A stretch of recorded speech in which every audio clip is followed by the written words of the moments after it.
जो अपनी जो अपनी कदमों की काबिलियत पर विश्वास रखते हैं, जो अपनी कदमों की काबिलियत पर विश्वास रखते हैं, वो ही वो ही अक्सर इतिहास रचते हैं, वो ही अक्सर इतिहास रचते हैं। तो दोस्तों, ये तो सुना ही होगा कि किसी की सफलता के पीछे उसकी कितना त्याग, कितना कठिन परिश्रम और उसके दृढ़ निश्चय की शक्ति का हाथ होता है।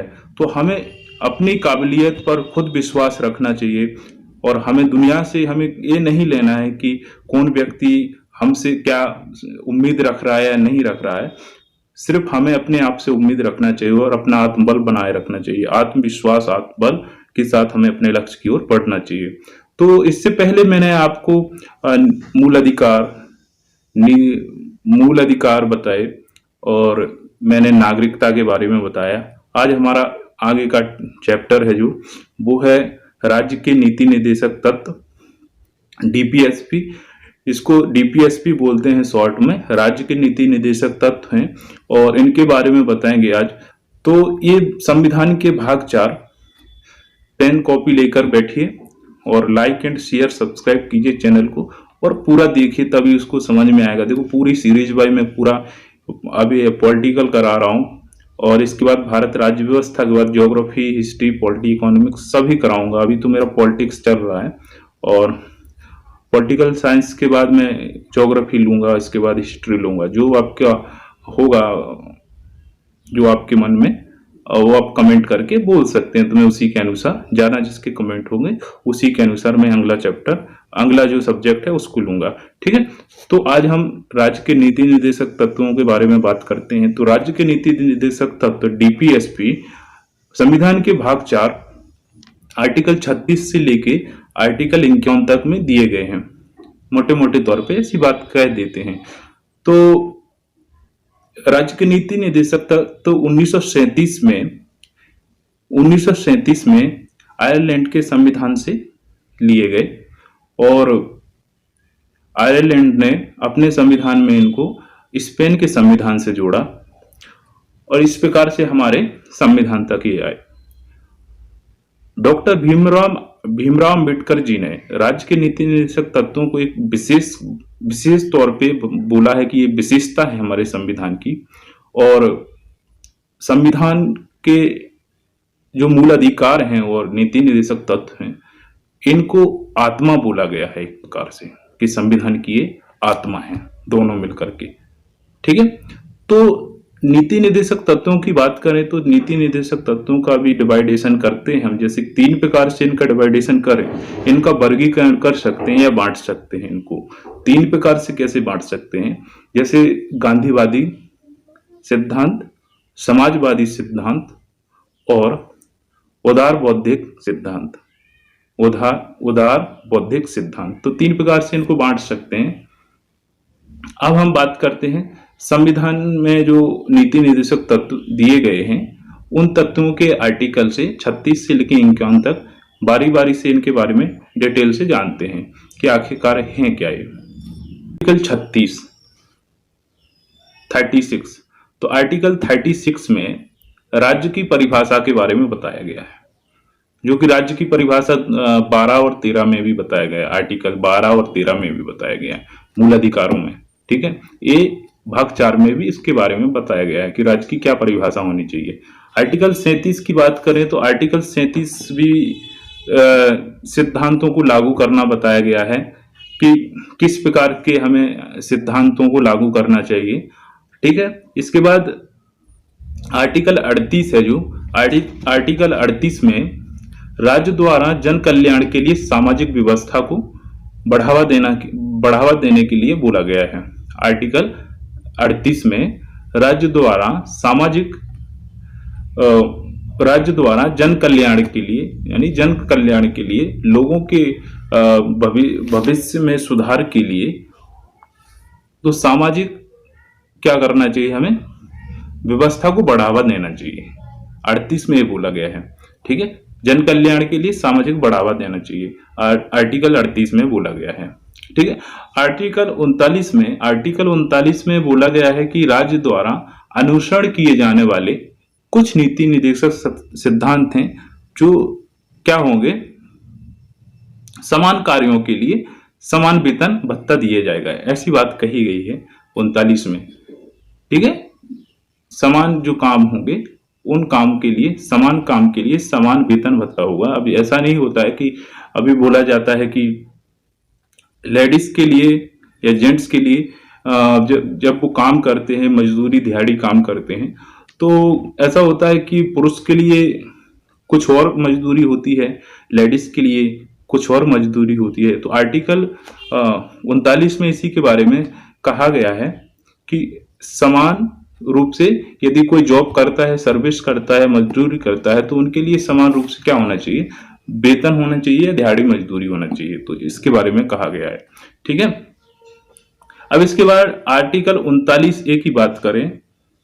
ठीक है, तो आर्टिकल 39A में समान न्याय एवं निःशुल्क कानून व्यवस्था होगी, इसके बारे में कहा गया है कि सभी के लिए समान न्याय मिलेगा और न्याय के साथ साथ उनको कानून की सहायता होगी जो निःशुल्क होगी। किसी भी प्रकार से किसी के साथ ऐसा नहीं होगा कि किसी से दलाली के तौर पे लॉन्च ली जाएगी या रिश्वत ली जाएगी, ऐसा नहीं होगा।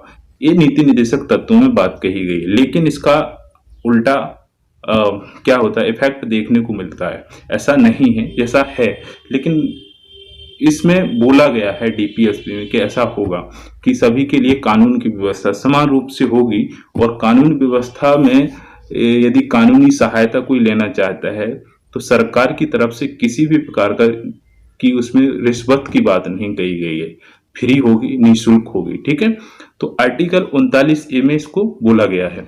इसके बाद आर्टिकल 40 की बात करें तो आर्टिकल 40 में ग्राम पंचायतों का संगठन के बारे में बोला गया है कि ग्राम पंचायतों का संगठन होना चाहिए। अच्छी बात है और इस पे अच्छा काम भी हो रहा है। और देखो, ग्राम पंचायतों का संगठन होना बहुत जरूरी है, जो हो चुका है। ठीक है, और इसके होने से स्थानीय सरकार और उन लोगों तक सरकार की योजनाओं का प्रॉफिट पहुंचता है, लाभ पहुंचता है, जहां पे ये संभव नहीं था कि ग्राम पंचायतें ना होकर वहां तक पहुंचता। जैसे ग्रामीण लोगों तक जो योजनाएं हैं, योजनाओं का लाभ मिल रहा है, फिर भी नहीं मिल पा रहा है अभी। ठीक है, फिर भी लेकिन कुछ हद तक अभी ठीक हुआ है और वो सब संभव हुआ है इसी नीति निर्देशक तत्वों की वजह से और कुछ और ग्राम पंचायतों का संगठन होने से। ठीक है, और तो इसके बारे में, पंचायती राज के बारे में बात कही गई है। ठीक है, तो आर्टिकल 40 में। इसके बाद आर्टिकल 41 है, यानी 41। तो इसमें ये कहा गया है कुछ काम ऐसे हैं जिसमें शिक्षा का अधिकार, सार्वजनिक सहायता, ये सभी होना चाहिए। ठीक है, किसको होना चाहिए, जनमानस को। जनमानस बोले नागरिकों को शिक्षा का अधिकार होना चाहिए, सार्वजनिक सहायता होनी चाहिए, इनके बारे में बात कही गई है आर्टिकल 41 में। इसके बाद आर्टिकल 42 की बात करें तो आर्टिकल 42 में नियोजित एवं मानवीय कार्यदशाओं और मातृत्व सहायता के लिए प्रावधान है। ठीक है, तो ऐसा बोला गया है आर्टिकल 42 में कि मातृत्व सहायता भी होगी। मातृत्व सहायता की बात करें तो किस प्रकार से मातृत्व सहायता, यदि कोई जॉब करता है, सर्विस करता है या काम पे करता है, अब उसमें भी देखो काम भी मनरेगा में जैसे काम करते हैं, ग्राम पंचायतों की तरफ से जैसे बोले मनरेगा में काम करते हैं, तो कुछ ऐसी महिलाएं होती हैं जिनके द्वारा काम किया जाता है और वो गर्भवती होती हैं या शिशु होता है, उनका नवजात शिशु होते हैं, तो उन शिशुओं के लिए, उन बालकों के लिए, बच्चों के लिए सरकार द्वारा कुछ ऐसा हेल्प की जाती है, जैसे दाई माँ का के रूप में किसी को ऐसा रखा जाता है तो उसको भी क्या मिलता है, उसको भी दिहाड़ी मिलती है, जो बच्चे को परवरिश कर रही है और वो काम कर रही है उसकी माँ, तो जो उसके देख रेख के लिए है काम पे, उसके लिए भी सरकार व्यवस्था करेगी। तो इसके बारे में कहा गया है, जो ज्यादातर देखने को नहीं मिलता है। ठीक है, मातृत्व के लिए सहायता। ठीक है, अब इसके बाद बात करें आर्टिकल 43 की, तो आर्टिकल 43 में कर्मचारियों के लिए वेतन की बात करी गई है। तो उनकी वेतन जो होगी निर्वाह वेतन होगी। अब निर्वाह वेतन का मतलब क्या है कि अब हो सकता है कि दिल्ली में कोई है और उनके हिसाब से उनको वेतन नहीं मिल पा रही है जितनी मिलनी चाहिए, तो सरकार ये देखेगी कि किस एरिया में, किस शहर में, किस गांव में, किस कस्बे में किसकी कैसी जॉब है या सर्विस है, काम है, उस हिसाब से उसका क्या है दिहाड़ी या वेतन दिया जाएगा। तो इसमें जॉब के बारे में बात कही गई है, तो उसकी जॉब के अनुसार ही उसको उसके लोकेशन के हिसाब से ही उसको क्या होगी, उसको वेतन दी जाएगी, जिससे उसका निर्वाह हो सके, खर्चा चल सके।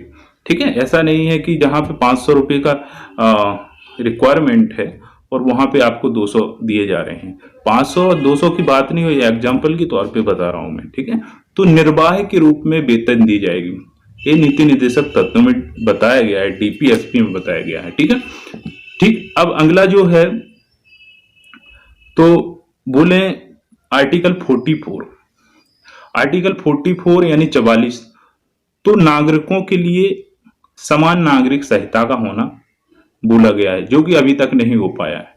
सभी नागरिकों के लिए समान नागरिक संहिता। ठीक है, ठीक है, तो समान नागरिकों के लिए समान नागरिक संहिता होना जरूरी है। कुछ मामलों में ऐसा देखने को मिलता है कि नहीं हुआ है, जो होना बाकी है। ठीक है, अब इसके बाद बात करें 45 की।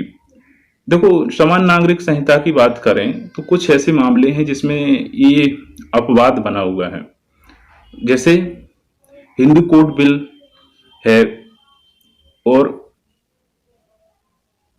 सिख मुसलमानों की बात करें तो अभी तक उनके लिए क्या हुआ है कि उनके लिए कोई ऐसा कानून पास नहीं हुआ है कि वो एक ही शादी कर सकते हैं, और अब उनके लिए कोई लिमिट नहीं है, कितनी भी शादी कर सकते हैं और शादी कर सकते हैं, और किसी भी प्रकार से कोई महिला उनकी कंप्लेन भी नहीं कर सकती पुरुषों की।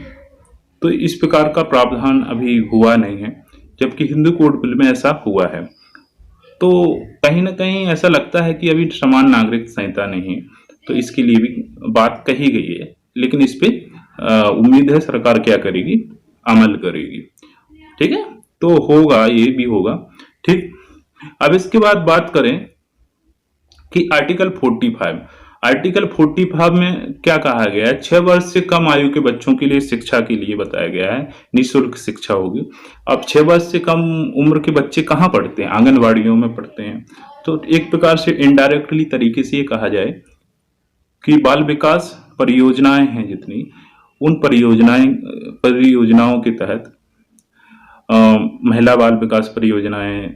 ठीक है, तो इसमें भी बात कही गई है आर्टिकल 45 में कि 6 वर्ष से कम उम्र के जो बच्चे हैं उनके लिए क्या होगा कि उनके लिए शिक्षा होगी, वो भी निःशुल्क। तो कहाँ होती है 6 वर्ष से कम उम्र के बच्चों की जो शिक्षा होती है, वो होती है आंगनबाड़ियों में। तो आंगनबाड़ियों के बारे में इनडायरेक्टली तरीके से कहा गया है, बच्चों के बारे में कहा गया है जो 6 वर्ष से कम है उनके लिए शिक्षा। फिर तो है ही, फिर भी है 14 वर्ष तक के बच्चों के लिए निःशुल्क शिक्षा। इसके बाद बात करें आर्टिकल 46 की, तो 46 में भी SC ST यानी अनुसूचित जाति और अनुसूचित जनजाति के कमजोर वर्गों के शैक्षिक तथा आर्थिक हितों के लिए प्रोत्साहन देना या बढ़ावा देना। ठीक है, SC ST अनुसूचित जाति अनुसूचित जनजाति से संबंधित कमजोर वर्ग जिनके लिए शैक्षिक तौर पे, आर्थिक तौर पे सहायता देना, इसके बारे में भी बात कही गई है आर्टिकल 46 में।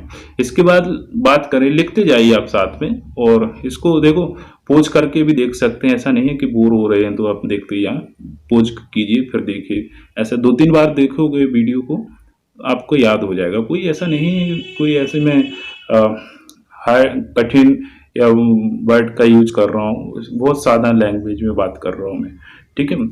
तो आप समझ भी सकते हैं, ऐसा नहीं है, वो लिखते जाइए आप साथ में।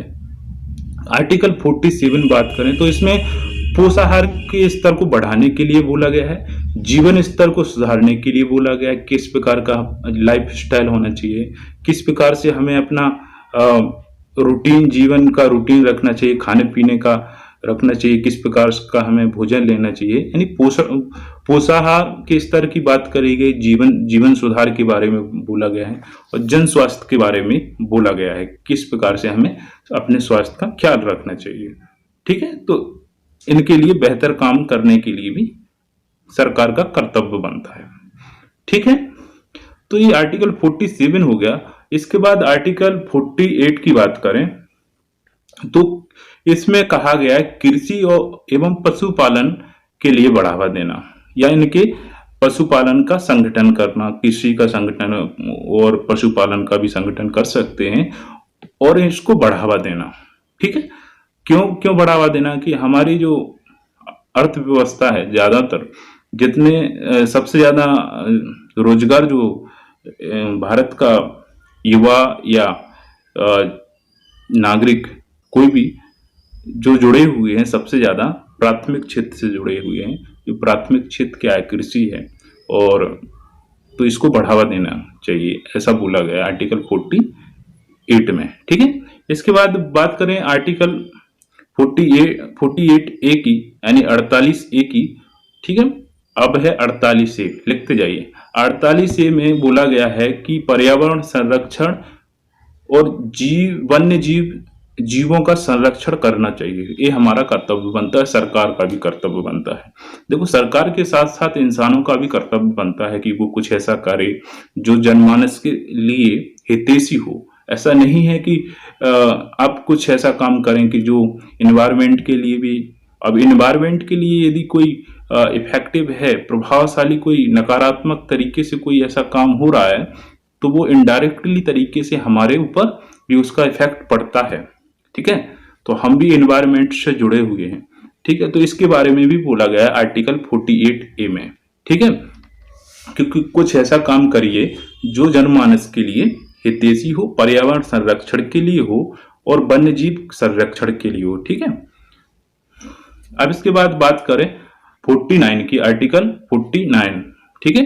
तो आर्टिकल 49 में ये बोला गया है कि स्मारकों और राष्ट्रीय महत्व के स्थान हैं या वस्तुएं हैं, इनका क्या करना चाहिए, हमें संरक्षण करना चाहिए। देखो, एक प्रकार से कर्तव्य हो जाते हैं, ड्यूटी हो जाती है, ठीक है, ड्यूटी हो जाती है। नीति निर्देशक तत्व में कहीं ना कहीं कर्तव्यों की भी झलक मिलती है। तो ये सरकार के कर्तव्य हैं, लेकिन इंसान को भी, नागरिकों को, यहाँ इंसान बोलना तो नहीं होगा, सरकार भी, जो सरकार में जो कर्मचारी या मंत्री, ये सभी वो इंसान ही हैं, ठीक है। तो यहाँ नागरिकों का भी कर्तव्य बनता है, सरकार का भी कर्तव्य बनता है कि वो इन पे अमल करे, ठीक है।